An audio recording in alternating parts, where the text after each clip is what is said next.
Buenas tardes. Buenas tardes, doctor. Esperamos unos minutitos. Sí, doctor. Bueno,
creo que podemos empezar, ¿verdad?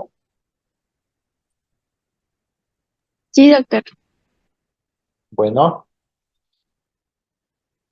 vamos a ver ahora los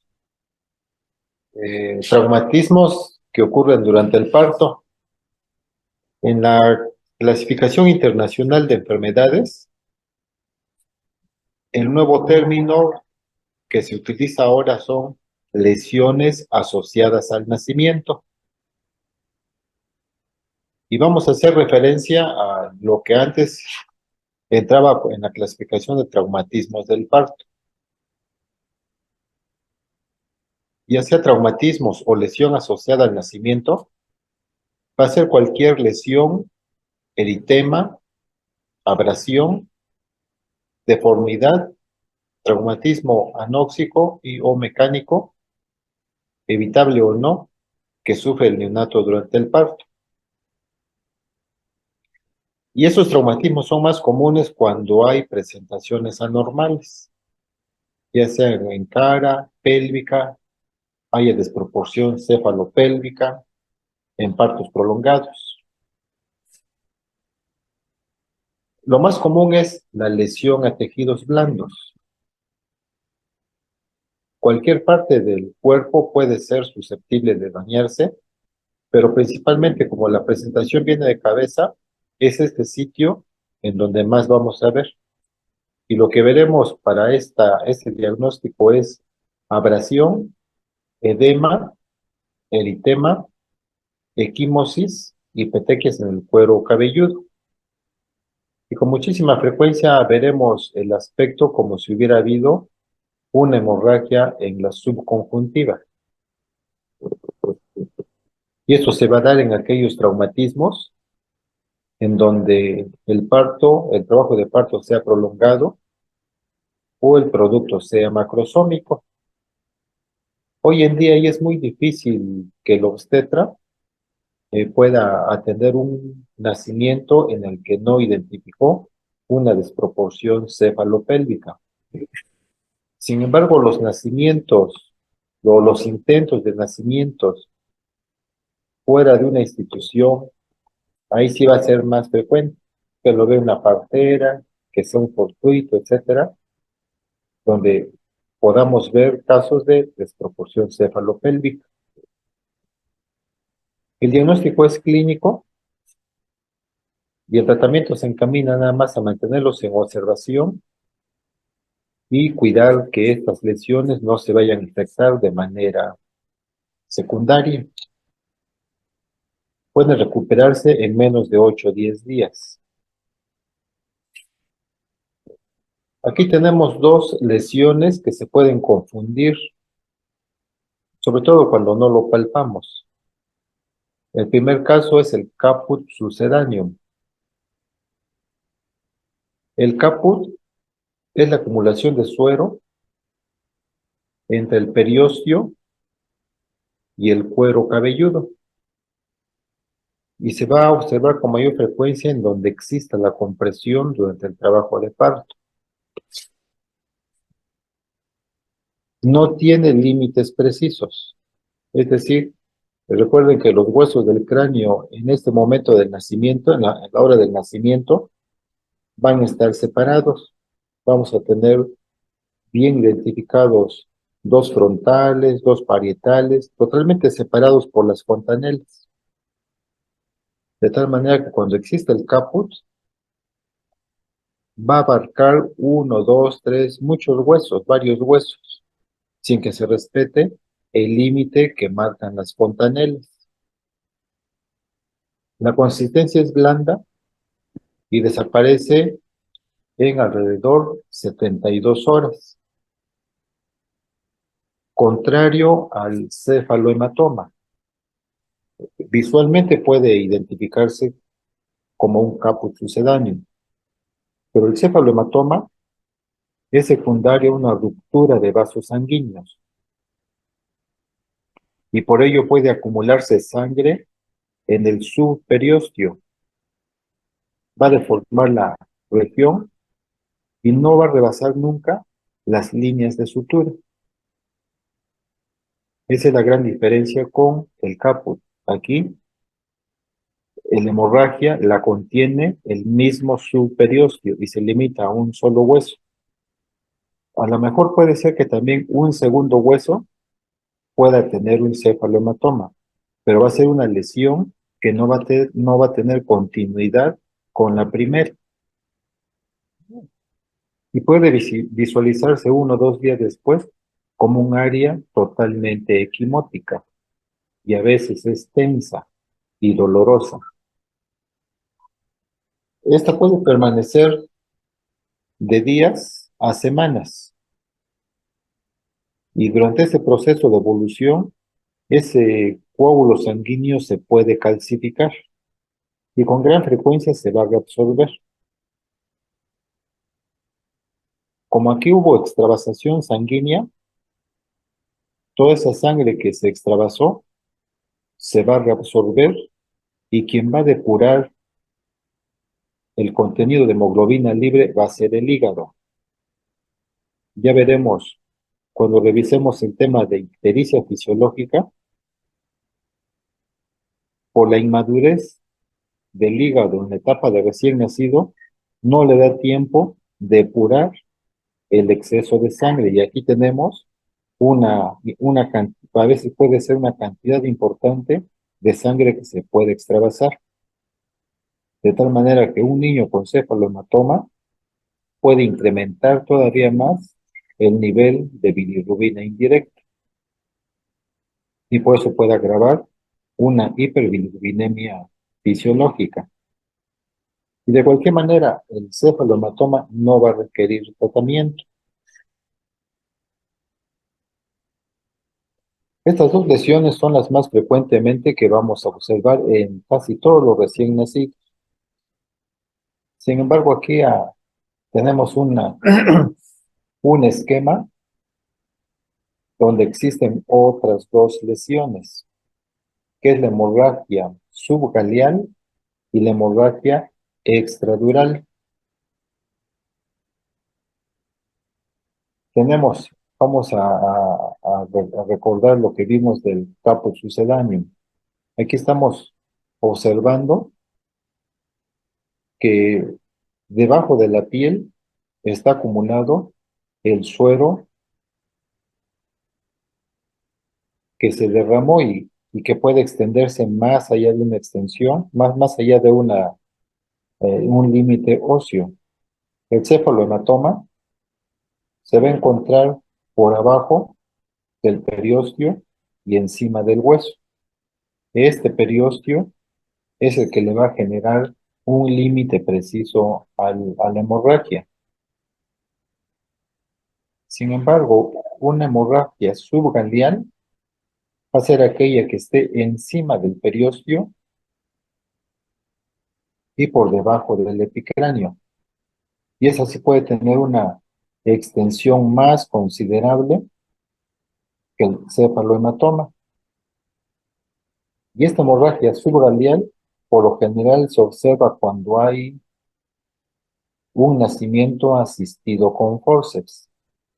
Y aquí el recién nacido puede tener una anemia severa e incluso se puede hipotensar. Y la única forma de recuperar este estado de choque por hemorragia es la transfusión sanguínea. Y por último tenemos una hemorragia extradural. Esta es una hemorragia que va a ocurrir dentro del hueso, pero encima de la dura madre.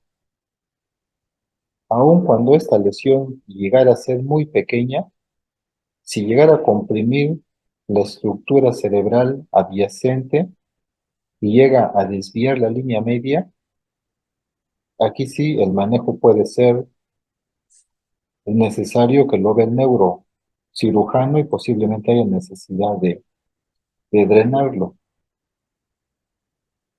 Los otros tres, las otras tres lesiones es el manejo meramente clínico.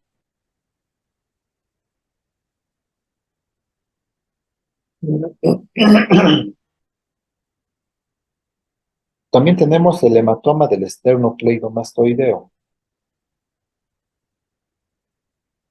Habitualmente va a aparecer más de una semana después de haber nacido y vamos a observar cómo una masa va a estar en una parte lateral del cuello y le va a limitar la movilidad al neonato y con frecuencia va a sufrir de dolor y puede haber a largo plazo secuelas de contracturas.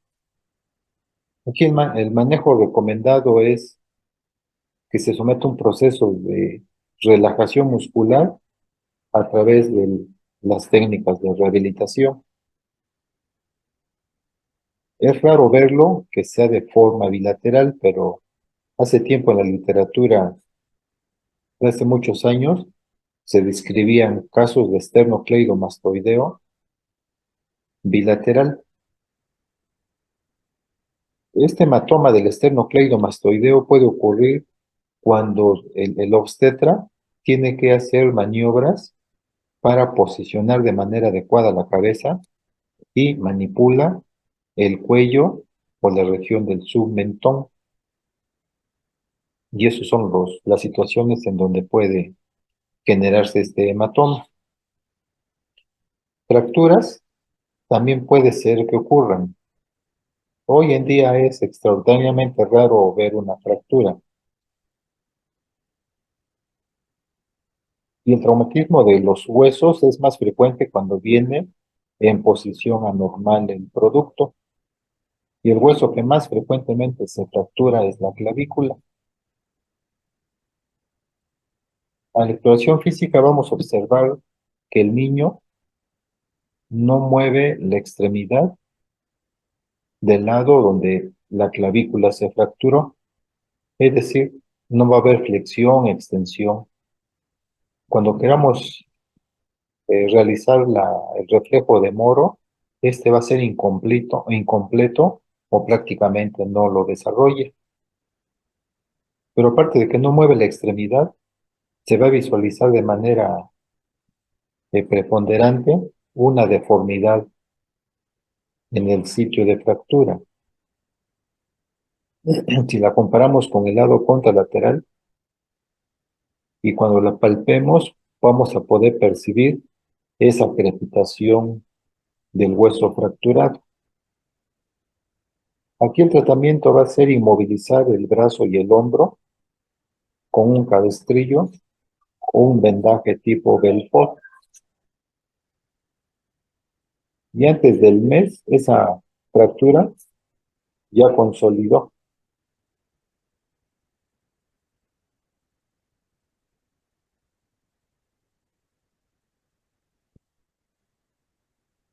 En nacimientos donde exista mayor traumatismo,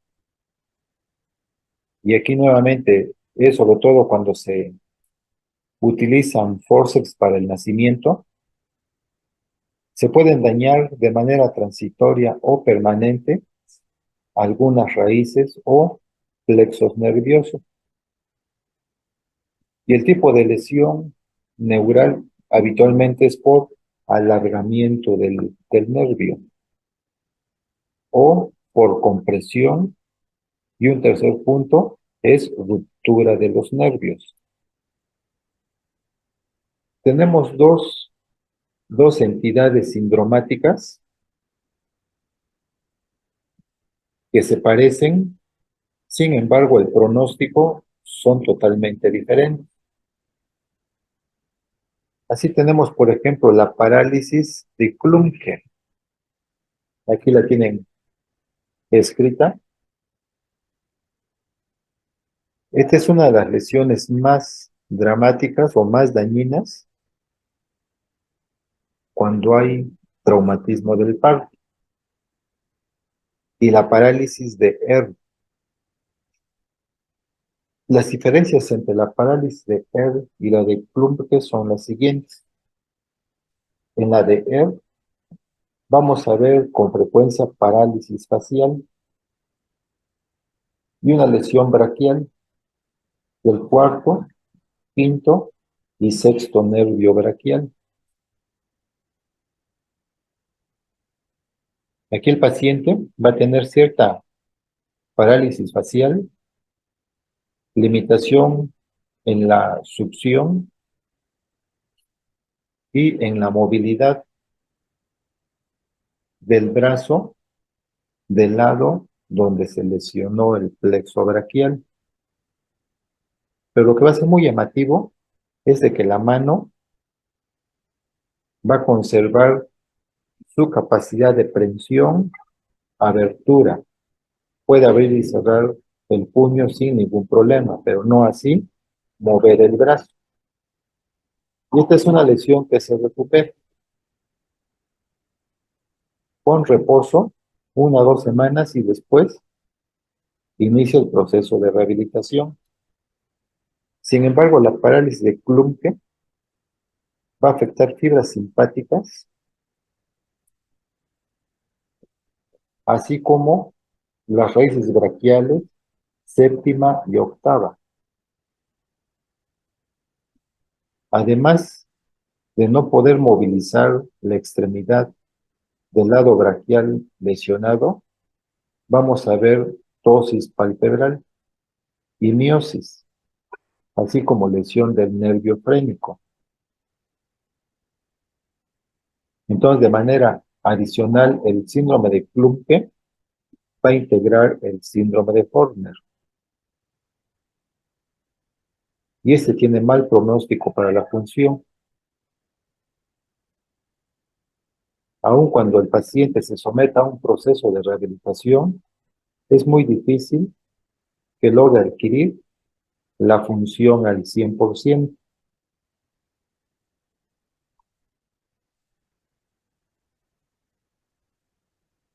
Fuera de ahí, de estas lesiones que acabamos de escribir, son muy raras que se observen otro tipo de lesiones.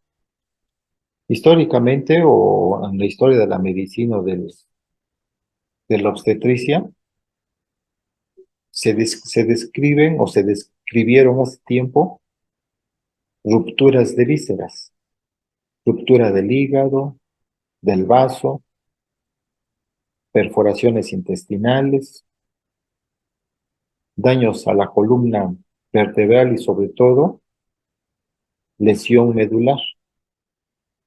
Eso, por fortuna, ya es meramente histórico, pero por toda esa situación transitó las lesiones asociadas al nacimiento.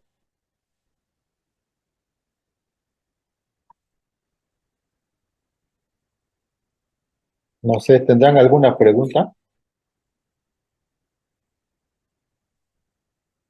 No, doctor. Bueno, el día de mañana vamos a ver taquipnea vamos a entrar al tema de patología respiratoria del neonato y revisaremos taquipnea transitoria, después membrana hialina, aspiración de meconio y por último, infecciones pulmonares. Así que lean por favor taquipnea transitoria del recién nacido. Sí, doctor. Sí, doctor. Bueno, nos vemos mañana. Gracias, doctor. Hasta mañana, doctor. Sí, hasta mañana.